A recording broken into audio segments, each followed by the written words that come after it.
Warahmatullahi wabarakatuh. Sebelumnya, perkenalkan nama saya Rizal Sir dari program studi teknik komputer. Pada kesempatan kali ini, saya ingin mempresentasikan projek yang saya buat.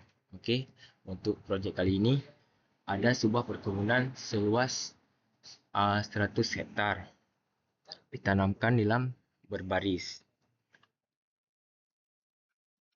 di mana jarak antar barisnya adalah 2 meter dan jarak antara tanaman nilamnya satu baris 1,5 meter. Setiap tanaman akan dipasang 10 jenis sensor untuk memantau perkembangannya. Ada sebagai programmer IoT diminta untuk mengembangkan sebuah software untuk menarik data dari tiap tanaman dan menyimpannya dan menampilkan dalam berbagai format. Setiap tanaman akan diberikan identifier dan uniku, tidak ada duplikasi. Ini bertipe Deger dan diberikan dalam ID3. Setiap nama tidak akan otomatis masuk ke dalam sistem, tapi harus dimasukkan secara manual. Dengan kata lain, ada fitur untuk menambahkan ke dalam sistem. Jika tidak ada tanaman tersebut ke dalam sistem, maka datanya tidak tersimpan sehingga tidak bisa ditampilkan. Ada maksimum jumlah tanaman dalam database sesuai luar lahan jarak tanam. Okey, yang digunakan pada kali ini ada 10 sensor, iaitu sensor 0 hingga sensor 9. Yang pertama, kita bikin metode untuk import libraries-nya. Lalu, yang kedua, kita bikin metode untuk pengaturan database. Ini untuk masukkan ke database, membuat tabel tanaman, membuat tabel untuk data sensor, hingga menutup dan memanggil fungsi untuk mengatur ke database.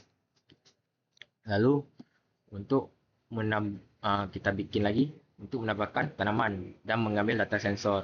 Pertama, kita buka ke database dengan timeout 10 detik, lalu menyisipkan tanaman baru, mengambil data sensor untuk bertipe 0 hingga 9, lalu menutup koneksi ke database. Kemudian membuat URL untuk mengambil data sensor, lalu menyisipkan untuk atau mengganti data sensor ke dalam tabel.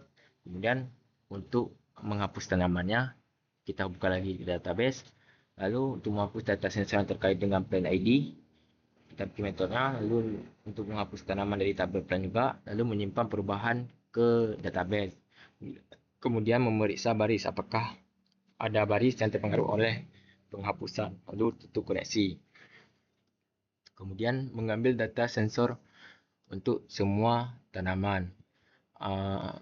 Kita connectin dulu ke SQL-nya, lalu mengambil semua plan ID dari tabel plan, lalu mengambil data sensor untuk setiap tanaman tipe sensor 0 hingga 9, karena ini untuk mengambil data sensor. Kemudian kita bikin hingga tutup koneksi ke database. Kemudian untuk mendapatkan daftar tanaman yang tadi sudah kita masukkan atau kita paint, kita hubungkan lagi ke SQL-nya, lalu mengambil data dari tabel plans, lalu menutup koneksi ke database. Kemudian menampilkan daftar tanaman jika ada, jika tidak menampilkan pesan kosong. Kalau tidak ada, akan ditampilkan belum ada tanaman yang terdaftar. Kemudian untuk metodenya, setelah kita menggunakan sensornya, kita tambahkan ini metode untuk mendapatkan data sensor untuk satu tanaman agresi satu bulan.